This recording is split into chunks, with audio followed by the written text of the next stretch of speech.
4 B-1B Lancers and about 200 airmen deployed to Andersen Air Force Base, Guam, on May 1 as a short bomber task force rotation, just 2 weeks after the service ended its 16-year continuous bomber presence mission in the Pacific.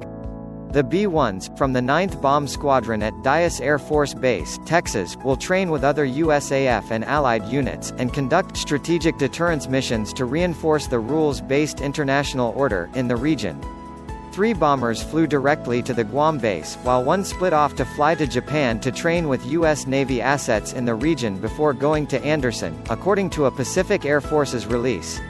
The deployment is one of the first bomber task forces to head to the Pacific as part of the Air Force's shift toward dynamic force employment. USAF did disclose how long the B-1s will remain in theater, though task force deployments are far shorter than full CBP rotations, which typically lasted several months. It is the third time within 9 days that B-1s have flown in the theater, after 2 B-1s from the 37th Bomb Squadron at Ellsworth Air Force Base, South Dakota, flew directly to train near Japan on April 22 and 2 B-1Bs also from Ellsworth flew directly to the South China Sea. The B-1 provides all of the training opportunities which the B-52 provided, plus the ability to train to advanced standoff, anti-surface warfare with the AGM-185C long-range anti-surface missile. Lieutenant Colonel Frank Welton, PACAF's Chief of Operations Force Management, said in the release. Air Force Global Strike Command Boss General Timothy Ray said April 29 the B-1s bring a unique capability to the Pacific, with the ability to carry both the LRASM and AGM-158B Joint Air-to-Surface Standoff Missile Extended Range.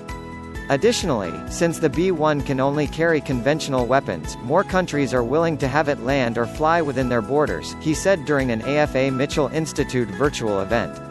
There's a few people who get a little alarmed when you bring a nuclear bomber into their airspace, Ray said.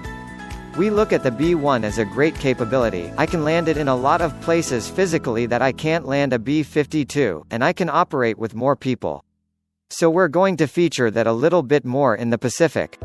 Beijing and Washington remain locked in a war of words over each other's handling of the COVID-19 crisis and the origin of the virus that has killed more than 324,000 people and infected nearly 5 million people around the world. The blame game has caused rifts in an already strained relationship, affecting a range of activities, including journalism, trade, technology and the military. The U.S. Air Force deployed 4 B-1B bombers and about 200 airmen from Texas to the Andersen Air Force Base in Guam on May 1, saying the mission was to support Pacific Air Forces and to conduct training and operations with allies and partners. Li Jia, a military specialist based in Beijing, said the deployments showed that the U.S. was trying to keep up strategic deterrence, with the U.S. Air Force conducting 11 flights in March and 13 in April over the Taiwan Strait and South China Sea. Obviously, decision-makers in the Pentagon are trying to use the bombers as a new tool in its strategic deterrence against China.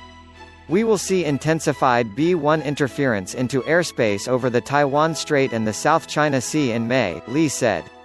He noted that soon after the dispatch to Guam, 2 B-1B bombers flew over the East China Sea and also flew over the waters off the coast of northeast Taiwan on May 6, which he said was an indication to Taiwan that the U.S. had not given up its military influence in the region. The U.S. Air Force sent 2 B-1B Lancers for a 32-hour round-trip flight over the South China Sea on April 29.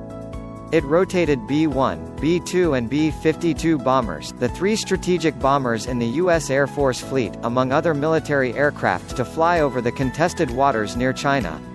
On May 14, the Chinese Navy started an 11-week military exercise in waters off the northern port city of Tangshan in the Yellow Sea.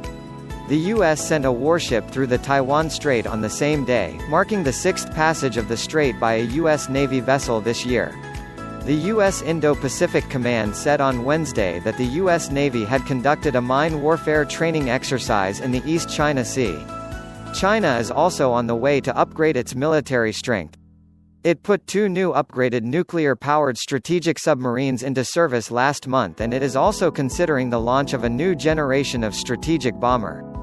Zhu Feng, director of international studies at Nanjing University, said tensions in the South China Sea had become increasingly tense and turbulent in the past 3 months and were closely linked to political and diplomatic conflict between the two countries. The U.S. military is concerned that the coronavirus may offer a window of opportunity for China to increase military presence in the South China Sea, or even increase the odds of a military operation against Taiwan, he said. China's tough response may further fuel the Trump administration's push to contain China on other fronts, pressing ahead with the U.S. Indo-Pacific strategy, an important tactic for the U.S. to draw allies in the region over to its side and further alienate China, Zhu said. Song Zhongping, a Hong Kong-based military affairs commentator, said the frequent flyovers of B-1 and B-52 jets were not only to display the U.S. military presence but were exercises looking ahead to potential battles of the future. The B-1, replacing B-52, needs to fly around the waters to know the battlefield conditions well, he said. China and the U.S. are entering into a full-fledged competition and the situation is grimmer than the U.S.-Soviet Union Cold War. Risks of military conflict cannot be ruled out in the South China Sea and Taiwan Strait.